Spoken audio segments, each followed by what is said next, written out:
സ്വർഗം കിട്ടാനുള്ള കവാടം മലർക്കെ തുറന്നു കിടക്കാൻ, മലർക്കെ തുറന്നു കിടക്കാൻ. ഓ ചെറുപ്പക്കാരെ, ഏതെങ്കിലും ഒന്നുകൊണ്ട് സ്വർഗത്തിൽ പോകാൻ ഒരു നന്മ തുടങ്ങൂ മക്കളെ, ഒരു നന്മ കൊണ്ട് തുടങ്ങൂ.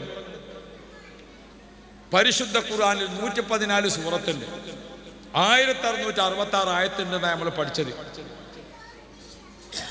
ഞമ്മക്ക് മഴസറി ചെല്ലുമ്പോൾ ഇന്ന സൂറത്തിനെ രക്ഷപ്പെടുത്തുമെന്ന് പറയാൻ ഒരു സൂറത്ത് നമ്മളെ കയ്യിലുണ്ട്. നമ്മളൊക്കെ മുസ്ലിമീങ്ങളാണ്, നമ്മളൊക്കെ ഭയങ്കര ഖുർആന്റെ ആൾക്കാരാണ്. ആദ്യം തന്നെ ചൂടില്ലാതെയാണോ? ഇതിൽ ചൂടുള്ളതുണ്ടോ? ആയിരിക്കണോ ചോദിച്ചത്? അള്ളാഹു ഖൈർ തരട്ടെ. ഞാൻ ഓർമ്മപ്പെടുത്തുന്നത് നമ്മളെ ആഖിറത്തിനെ പറ്റി നമ്മളെത്തി ചിന്ത വേണം. എങ്ങനെയാണ് ചിന്ത വേണ്ടത്? ദുനിയാവിൽ അള്ളാഹിന്റെ അടിമകൾക്ക് ഖൈർ ചെയ്തു കൊടുക്കണം, അതാണ് ചിന്ത.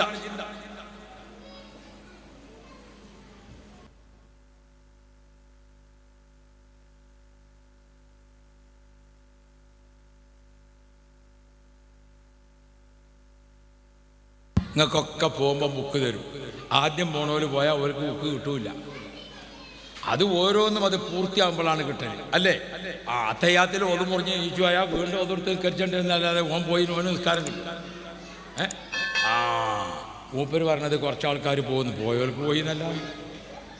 ഇതൊക്കെ കൊടുക്കണൊരു നേരമുണ്ട്, അപ്പോൾ കൊടുക്കാം ഇൻഷാ അല്ലാഹ്. അള്ളാഹു ഖൈർ തരട്ടെ. ഈ നേരം പോൾക്കോളൊന്നും ഇവിടെ പരിപാടിയില്ല. ആകെ ഈ പരിപാടി 2 മണിക്കൂറാണ്. നിങ്ങളാകെ ഇന്നൊരിക്കാണ്. ഇപ്പം എത്ര ദിവസമായി ഇവിടെ വേലുണ്ടായിട്ട്? എത്ര കൊല്ലായി? ഈ കൊല്ലത്തിലുണ്ടായിക്കണം. എന്നിട്ട് നിങ്ങൾക്കിപ്പോൾ ഒരു ദിവസം കുറച്ചു നേരമാണ് ഉറക്കം വെച്ചിരിക്കാൻ പറ്റുമെങ്കിൽ എല്ലാവർക്കും സിദ്ദീഖ് തങ്ങളെ മുമ്പിൽ സ്വർഗം കിട്ടുമെങ്കിൽ തിരക്കൂടിക്കാണ് കടക്കാനാ പൂതി. ഒരു സംഗതി ചെയ്യാൻ ആരോട്ടില്ല ഞാൻ പറ്റും. നിങ്ങളല്ലോ ഞാൻ പറഞ്ഞത്. ഇത് നല്ല അച്ചടക്കത്തിലിരിക്കുന്ന സഭ. അള്ളാഹു റഹ്മത്ത് ചെയ്യണം, അള്ളാഹു ബർക്കത്ത് ചെയ്യണം. ഞാൻ ഓർമ്മപ്പെടുത്തുന്നത്, നാളെ ആഖിറമാകുന്ന ലോകത്തേക്ക് ചെല്ലുമ്പോൾ ആരെങ്കിലും ഒന്ന് നമ്മളെ കൈ പിടിക്കാനുണ്ടാവണം, ആരെങ്കിലും ഒന്ന് നമ്മളെ കൈ പിടിക്കാനുണ്ടാവണം. അള്ളാഹു റബ്ബി വിശുദ്ധ ഖുർആനിൽ നിങ്ങൾ ഓർത്തു നോക്കിയും പഴയ കാലത്തെ പോലെ നമുക്ക് ഒരുപാട് സുജൂദ് കടന്നിട്ട് സ്വർഗം വാങ്ങാൻ നമ്മളെ മനസ്സ് പറ്റണതല്ല. നമ്മൾ കഴിച്ച ഭക്ഷണവും അതിന് പറ്റൂല. فاصبر نفسك مع الذين يدعون ربهم بالغدو فاصبر نفسك مع الذين يدعون ربهم. ല്ലേ? അള്ളാഹിന്റെ ഖുർആൻ ഓർമ്മപ്പെടുത്തുന്നുണ്ട്. പ്രഭാതത്തിലും പ്രദോഷത്തിലും അള്ളാഹ് എന്നുള്ള ദിക്ർ ചൊല്ലിക്കൊടുക്കുന്ന ആയിരങ്ങളുണ്ട്. അവരെ കൂടെ ക്ഷമിച്ചിരുന്നിട്ട് ഇവിടെ കുഞ്ഞുമോ പൈസന്റെ കാലത്ത് സ്ഥാപിച്ചിരിക്കുന്ന ഒരു ദിക്റിനെ പറ്റി പഠിച്ചു ഞാൻ. ഏതായിരുന്നു ആ ദിക്ർ? PTA കമ്മിറ്റിക്ക് ആളെടുത്ത മാതിരിയാണ്. ഒരു കൊല്ലം കഴിഞ്ഞ് ജനറൽ ബോഡി വിളിച്ചുമ്പോൾ ഓരോരുത്തരും ഇങ്ങനെ അടിച്ചു, ഞാനിപ്പോൾ ഏതൊക്കെ ഇനിയിപ്പോൾ എന്തിനെടുത്തിന്? ചില മഹല്ല് കമ്മിറ്റിക്കൊക്കെ ആളെടുത്താലേ ഒരു കൊല്ലം കഴിഞ്ഞ് ജനറൽ ബോഡി ഓടുമ്പോൾ ഞാൻ മഹല്ല് കമ്മിറ്റിയിൽ ആരെയും അപ്പോഴാണ് എന്ന മാതിരി. കാരണം എന്തുകൊണ്ട്? നാളെ ചെറുപ്പക്കാരൻ കുട്ടി കഴിഞ്ഞ നോമ്പിന് ഒരു ചെറുപ്പക്കാരൻ കുട്ടിനെ അങ്ങനെ 30 ദിവസം മുസാഫെടുത്തിട്ട് അതവിടെ വെച്ച് വേറൊരു മുസാഫെടുത്ത്, അത് വെച്ച് വേറൊരു മുസാഫെടുത്ത്. അപ്പോൾ ഒരു കാരനോട് ചോദിച്ചു, എന്താ കുട്ടിയെ ഞാൻ നോക്കണോ ചോദിച്ചു. ഇപ്പോഴത്തെ മുസാഫിർ കുൽവല്ലാവൊന്നുമില്ലേ. അപ്പം അത്രയും കാലയക്കണത് എടുത്തു നോക്കിയിട്ട് എന്ന മാതിരി കുഞ്ഞുമോ പൈസ ഇവിടെ സ്ഥാപിച്ചവർ ദിക്ർ ഇവിടെ കുറേ കാലം നിലനിൽക്കണേ. അന്ന് കൂട്ടിനെ കെട്ടിച്ചാൻ കുടുങ്ങിയ ആള് ആ ദിക്റിൽ വന്ന് ദ്വാർന്നിട്ട് അള്ളാ അതിൻ്റെ വഴിയുണ്ടായി. അസുഖം കൊണ്ട് ബുദ്ധിമുട്ടായ ആള് ആ ദിക്റിൽ വന്നിട്ട് ദുആ ചെയ്തിട്ട് അദ്ദേഹത്തിന് സുഖേട് മാറി. പഴമക്കാർക്ക് പലതും പറയാനുണ്ട്. ആ ദിക്ർ എത്രയും യാ ഹയ്യു യാ കയ്യൂം എത്ര വട്ടം? 500 വട്ടം. യാ ഹയ്യു യാ കയ്യൂം എത്ര? 500. ശരി, അന്നത്തെ കാലത്ത് 500 ഉണ്ടെങ്കിൽ നമ്മളിപ്പോൾ 500 നിൽക്കണ്ട, 101 ചൊല്ലിക്കൂടെ? 101 ചൊല്ലിക്കൂടെ? ഇല്ല, 101 വന്ന് വിട്ടുക്കണ വെച്ചോ, 33 ചൊല്ലിക്കൂടെ? നമ്മൾ അന്ന് എല്ലാം കൂടിയിട്ട് 1000 ചെല്ലിനെങ്കിൽ നമുക്ക് എല്ലാം കൂടിയിട്ട് ഒരു 313 ആക്കിയിട്ട് മറ്റതൊരു 33, ഇതൊരു 40, മറ്റേ ലാ ഇലാഹ ഇല്ലല്ലാഹ് ഒരു 100 നിലനിർത്തിയില്ല, നഷ്ടപ്പെട്ടു പോയിട്ടുണ്ട്. ഓ സഹോദരിമാർ, നാട്ടുകാരെ, ഓ പ്രിയപ്പെട്ട ഉസ്താദുമാരെ, നമ്മുടെ നാട്ടിൽ ആ ദിക്റുകളൊക്കെ കൊണ്ട് ഉണ്ടായിരുന്ന നേട്ടം അന്നത്തെ കാലത്തെ ആളുകളോട് ചോദിച്ചു നോക്കൂ.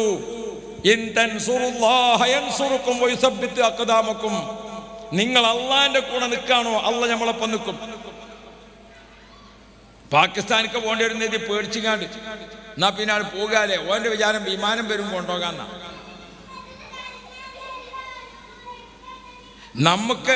നമുക്കൊരു അള്ളാഹു ഉണ്ട്. ഇരുട്ടിലും വെളിച്ചത്തിലും അള്ളാ, സന്തോഷത്തിലും ദുഃഖത്തിലും അള്ളാ, വെന്റിലേറ്ററിലും ICUവിലും അള്ളാ, മണിയറയിലും പട്ടുമെത്തയിലും അള്ളാ, കടലിലും കരയിലും അള്ളാ, ട്രെയിനിലും ഫ്ലൈറ്റിലും അള്ളാ. ആ അള്ളാഹുവിനെ നമ്മൾ നെഞ്ചേറ്റണം. അള്ളാഹുവിനെ നെഞ്ചേറ്റിക്കൊണ്ട് ജീവിക്കുമ്പോൾ പ്രിയപ്പെട്ട മുഅ്മിനുകളെ, നമ്മുടെ നാട്ടിൽ നമ്മൾ ചിന്തിക്കണം. ഈ നാടിൻ്റെ ഒരു പരിധി, ആ പരിധിയിൽപ്പെട്ട പ്രദേശത്ത് ഒരാൾക്ക് പട്ടിണി ഉണ്ടാകാൻ പാടില്ല, ഒരാൾക്ക് രോഗത്തിന് ചികിത്സിക്കാൻ മരുന്ന് കിട്ടാതെ വിഷമിക്കാൻ പാടില്ല. സുബ്ഹാനല്ലാഹ്, നാട്ടിലാരെങ്കിലും നോക്കണം, വികലാംഗരായ ആളുകളുണ്ടോ, കണ്ണു കാണാത്ത ആളുകളുണ്ടോ, ചെറുപ്പക്കാർ മക്കളെ ഗവൺമെന്റുകളിൽ നിന്ന് ഇഷ്ടം പോലെ പലവിധ സഹായങ്ങളും മനുഷ്യാവകാശത്തിന്റെ ഭാഗമായി ഉണ്ട്. ഇവിടെയുള്ള വിദ്യാഭ്യാസപരമായിരിക്കുന്ന കുട്ടികൾ ഉണരണം. നമ്മുടെ നാട്ടിൽ സർക്കാരിന്റെ ആനുകൂല്യം ലഭിക്കേണ്ട ആളുകൾക്ക് അത് ലഭിച്ചിരിക്കണം. അത് വാങ്ങിക്കൊടുക്കാൻ നമ്മൾ മുൻപന്തിയിൽ നിൽക്കണം. നമ്മളെ വാർഡ് മെമ്പറും പഞ്ചായത്ത് പ്രസിഡന്റും ഒക്കെ ഉണ്ടാകും. വെറുതെ വേറെ ലോകം, അത് വേറെ വിഷയമാണ്. ഞാൻ ആ രാഷ്ട്രീയത്തിലേക്ക് കടക്കണില്ല. നമ്മുടെ നാട്ടിന്, നമ്മുടെ പ്രദേശത്തിന് നമ്മളൊക്കെ ഒന്ന് മുന്നോട്ട് വന്നുകൊണ്ട് അറിവുള്ളവർ, വിദ്യാഭ്യാസമുള്ളവർ, കാര്യബോധമുള്ളവർ. പക്ഷെ എന്താണ് ചെറുപ്പക്കാരെ, നാട്ടിലുണ്ട് പ്രായമുള്ള നമ്മുടെ മുതിർന്ന തലമുറ. ആ മുതിർന്ന തലമുറയുടെ ഒരു ആശീർവാദം, ഒരു അംഗീകാരം, അതൊക്കെ വാങ്ങിക്കൊണ്ട് നമ്മൾ നമ്മുടെ നാടിന് വേണ്ടി, നമ്മുടെ നാട്ടുകാർക്ക് വേണ്ടി എന്ത് സേവനം ചെയ്താലും അല്ലാഹു റബ്ബി സലാഹുദ്ദീൻ അയ്യൂബി തങ്ങൾ ലോകം കണ്ട പരിഷ്കർത്താക്കളിൽ വലിയ മഹാനാണ്, വലിയ മഹാനാണ്. ബൈത്തുൽ മുഖദ്ദസിന്റെ മോചനത്തിന് വേണ്ടി ഏറ്റവും കൂടുതൽ വിപ്ലവാത്മകമായ മുന്നേറ്റം നടത്തിയിരിക്കുന്ന മഹാനാ സലാഹുദ്ദീൻ അയ്യൂബി തങ്ങൾ. ആ സലാഹുദ്ദീൻ അയ്യൂബി തങ്ങൾ രാജ്യത്ത് കാണിച്ചിരിക്കുന്ന വിപ്ലവങ്ങൾ വായിച്ചു നോക്കൂ. എന്തൊക്കെയാണ്? ആദ്യമായിട്ട് ലോകത്തെ മൃഗാശുപത്രി തുടങ്ങിയത് സലാഹുദ്ദീൻ അയ്യൂബി തങ്ങളാണ്. മൃഗങ്ങൾക്ക് ചികിത്സ, മൃഗങ്ങൾക്ക് വേണ്ടി പ്രത്യേകം സലാഹുദ്ദീൻ അയ്യൂബി തങ്ങളുടെ ഭരണപ്രദേശത്ത് ഒരു 25 ഏക്കർ സ്ഥലം ഒന്നായിട്ട് മൃഗങ്ങൾക്ക് സ്വൈരമായിട്ട് മേഞ്ഞു നടക്കാൻ, അവിടെ മൃഗങ്ങൾക്ക് കുടിക്കാനുള്ള വെള്ളത്തടാകം, അവർക്ക് കുളിക്കാനുള്ള വെള്ളത്തടാകം. അല്ലാഹു റബ്ബി, ആ മൃഗങ്ങളിൽ നിന്ന് രോഗം വന്നാൽ അവർക്ക് ചികിത്സിക്കാൻ ആദ്യമായിട്ട് മൃഗാശുപത്രി തുടങ്ങിയതാരാണ്? സലാഹുദ്ദീൻ അയ്യൂബി തങ്ങളാണ്. മൃഗങ്ങൾക്ക് നിങ്ങൾ വെള്ളം കൊടുക്കാൻ, മിണ്ടാപ്രാണികളെ പരിപാലിച്ചാൽ അല്ലാഹു തആല സ്വർഗം തരുമെന്ന് മുഹമ്മദ് മുസ്തഫ. പക്ഷികൾക്ക് വേണ്ടി ഹോസ്പിറ്റലും ചികിത്സയും തുടങ്ങിയതാരാ? ബഹുമാനപ്പെട്ട സലാഹുദ്ദീൻ അയ്യൂബി തങ്ങളാണ്. സലാഹുദ്ദീൻ അയ്യൂബി തങ്ങളെ ഭരണപ്രദേശത്ത് ഒരു 50 ഏക്കർ സ്ഥലം അത് പക്ഷികൾക്ക് മാത്രമാണ്. അത് പക്ഷികൾക്ക് മാത്രമാണ്. വിവിധ തരം പക്ഷികൾ അവിടെ വരും. ആ പക്ഷികൾക്ക് ഇരിക്കാൻ, ആ പക്ഷികൾക്ക് കുളിക്കാൻ, ആ പക്ഷികൾക്ക് കുടിക്കാൻ. അല്ലാഹു റബ്ബി. റിഫായി ശേഖ് തങ്ങളെ നാട്ടിൽ പോയി നോക്കി നമ്മൾ, അവിടെ സിയാറത്തിന് പോയി. റിഫായി ശേഖ് തങ്ങൾ 66 വർഷമേ ജീവിച്ചിട്ടുള്ളൂ എന്ന് ഞാൻ പറഞ്ഞല്ലോ അല്ലേ? ഹിജ്റ 512 ജനിച്ച മഹാനവർകൾ 66 വയസ്സ് ജീവിച്ചു. ഇറാഖിൽ തന്നെ വഫാത്തായി. മൂപ്പര മക്കാം സിയാറത്തിന് എന്ന് നോക്കുമ്പോൾ ഇങ്ങനത്തെ ചുമരുണ്ട്, മതില്. ആ മതിലുമലൊക്കെ ഇങ്ങനെ പിന്നെ തൂണുമല് വെള്ളത്തിന്റെ പാത്രം ഇങ്ങനെ ഉയർത്തി വെച്ചിട്ടുണ്ട്. എന്താ? അത് റിഫായി ശേഖ് തങ്ങൾ വെച്ചതാ. അതിന്റെ പാരമ്പര്യമാണിത്. എന്താ? ആകാശത്തെ തൊട്ടില്ലെന്ന രീതിയിൽ പറക്കുന്ന പക്ഷി മുകൾ ഭാഗത്ത് വെച്ച് ദാഹിച്ചാൽ ആ പക്ഷിക്ക് താഴെ നോക്കുമ്പോൾ കുടിക്കാൻ വെള്ളം കാണണം. പക്ഷികൾക്ക് വെള്ളം കൊടുത്തു റിഫായി ശേഖ് തങ്ങൾ. ആ ബഹുമാനപ്പെട്ട സലാഹുദ്ദീൻ അയ്യൂബി തങ്ങളെ ഭരണപ്രദേശത്ത് പക്ഷികൾക്ക് വേണ്ടി മാത്രം. ഓ പ്രിയപ്പെട്ട മുഅ്മിനുകളെ, അല്ലാഹു തആല സ്വർഗം തരാൻ. ഇതിനിടയ്ക്ക് നമ്മൾ SYSന്റെ കുട്ടികൾ കണ്ടിരിക്കണേ, പക്ഷിയൊക്കെ വെള്ളം കുടിക്കാൻ എന്തേ ഒരു പരിപാടി ഉണ്ട്. ഒരു ബക്കറ്റൊക്കെ വെച്ചിങ്ങാണ്ട് മരക്കൊമ്പത്ത് തൂക്കിയിട്ടില്ല. അത് അന്ന് തന്നെ കണ്ടുള്ളൂ, പിന്നെ കണ്ടിട്ടില്ല. അതൊക്കെ തെരഞ്ഞെടുപ്പ് കാലത്ത് ചില രാഷ്ട്രീയക്കാർ പോയിങ്ങാണ്ട് ഒരു കൂട്ടിനെ, ആദിവാസി കൂട്ടിനെ എടുത്തുങ്ങാണ്ട് ഒപ്പം ചോറ് കൊടുക്കണമൊക്കെ കാണും. അത് അന്ന് തന്നെ കൊടുക്കുള്ളൂ, പിന്നെ ഉണ്ടാവില്ല. അതൊക്കെ ഒരു അഭിനയ പരിപാടികളാണ്. രാഷ്ട്രീയത്തിൽ പിന്നെ അതൊക്കെ ചേരും. നമ്മൾ ആലോചിക്കണം, കരളുള്ള ഏത് ജീവിയും, തമ്മാടിത്തം ചെയ്തിരിക്കുന്ന വ്യഭിചാരിക്ക്, നായക്ക് വെള്ളം കൊടുത്തതിന് പേര് സ്വർഗം കൊടുത്ത കാരുണ്യവാനാണ് അല്ലാഹു തആല. കരുണക്കടലാണ് അല്ലാഹു തആല. ഓ പ്രിയപ്പെട്ട ചെറുപ്പക്കാരെ, നമ്മുടെ നാടിന് വേണ്ടി ഒന്നിക്കണം, നമ്മുടെ നാടിന് വേണ്ടി കൂട്ടമായി നിൽക്കണം. മുസ്ലിം ജമാഅത്തിലൂടെ, SYSലൂടെ, SSFലൂടെ നിങ്ങൾക്ക് ഒരുപാട് മാതൃകകളുണ്ട്. നാം ജനിച്ചിരിക്കുന്ന മണ്ണ്, ഈ മണ്ണിൽ നമ്മുടെ എല്ലാവരുടെയും ഒരു കൂട്ടായ്മയുടെ ഫലമായി ഒരു വർഷത്തിൽ നമുക്കൊരു പദ്ധതി, ആ പദ്ധതി അനുസരിച്ച് നമ്മളിങ്ങനെ നോക്കുമ്പോൾ ഏതെങ്കിലും കുട്ടി ഉയർന്ന് പഠിക്കാൻ ഫീസ് ഇല്ലാതെ വിഷമിക്കുന്നുണ്ടോ? ആ കുട്ടിക്ക് ഡോക്ടറാകാനുള്ള കഴിവുണ്ട്, ആ കുട്ടിക്ക് ഒരു IAS ആകാനുള്ള യോഗ്യതയുണ്ട്. പക്ഷേ പാവപ്പെട്ട കുട്ടി നല്ല A+ ആണ്, പഠിക്കാൻ പണമില്ല. നാട്ടിലെ ചെറുപ്പക്കാരെ സംഘടിക്കൂ, ആ കുട്ടിക്ക് നമ്മൾ സഹായം ചെയ്തു കൊടുക്കൂ, വെറുതെ കൊടുക്കണ്ട. ആ കുട്ടിയുമായിട്ടൊരു കരാറ് പത്രം എഗ്രിമെന്റ് ചെയ്തു. നമ്മളൊരു സർക്കാർ അംഗീകരിക്കുന്ന രീതിയിൽ ഒരു 100 രൂപയുടെ സ്റ്റാമ്പ് പേപ്പർ വാങ്ങിയിട്ട് ആ പഠിക്കുന്ന പാവപ്പെട്ട കുട്ടിക്ക് നമ്മൾ എഗ്രിമെന്റ് ചെയ്തു. എന്താണ്?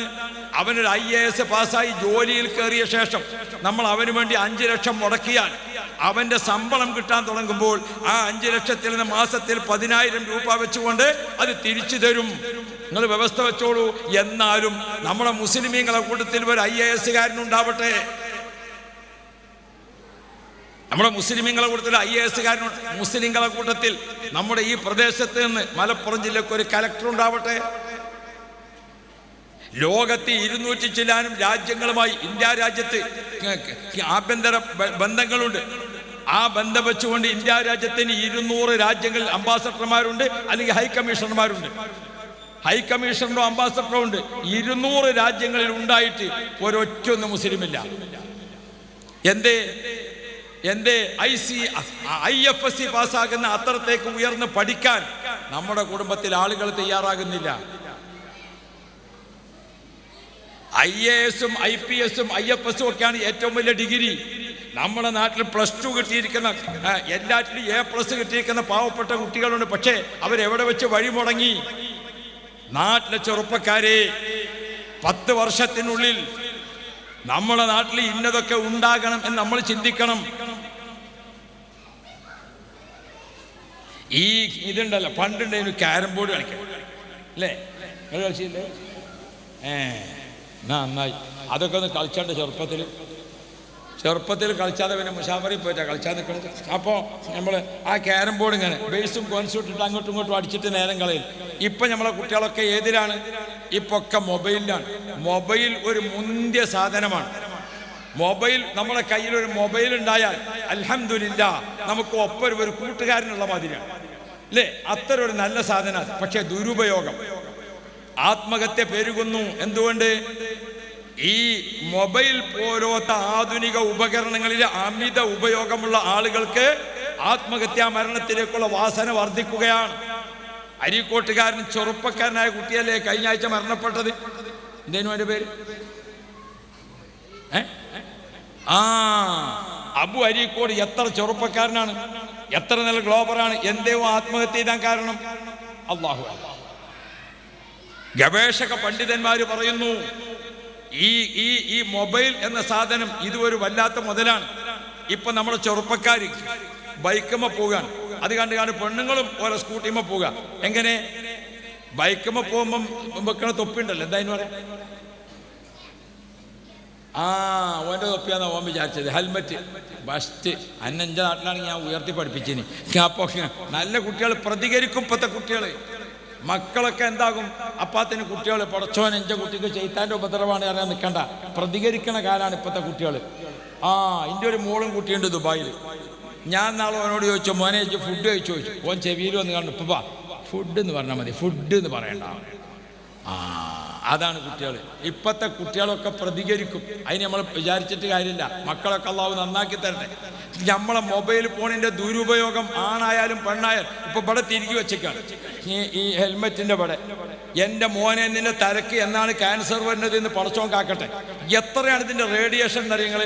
ഈ മൊബൈൽ ഫോണിലേക്ക് വന്നുകൊണ്ടിരിക്കുന്ന റേഡിയേഷൻ്റെ ശക്തി എത്രയാണ്? നേരത്തെ ഒക്കെ നമ്മളെ ബിൽഡിങ്ങിൻ്റെ മുകളിൽ ഇതിൻ്റെ കാല് വെച്ചിരുന്നല്ലോ. എൻ്റെ വെച്ചിരുന്നത് എന്തേന് പറയും? ആ ടവർ വെച്ചിരുന്നല്ലോ. ആ ടവർ പഴയ കാലത്ത് പല സ്ഥലത്തും വെക്കാൻ ആളുകൾ അനുവദിച്ചിരുന്നില്ല. ആ ടവറിൽ നിന്ന് നേരിട്ടാണ് മൊബൈലിലേക്ക് ഏത് വരുന്നത്? റിയാക്ഷൻ വരുന്നത്. അത് എന്നിട്ട് ഇവിടെ തിരികെ വെച്ചിട്ട് നമ്മൾ ഓടിക്കാണ് വണ്ടി. അല്ലാഹു റബ്ബി, ഒരാൾ വെക്കണത് കണ്ട് മറ്റേ ആൾ വെച്ച് ഇപ്പം എല്ലാവരും വെക്കാനാണ്. ഞാൻ എൻ്റെ മുസ്ലിം ചെറുപ്പക്കാരോട് നശിക്കല്ലേ മക്കളെ.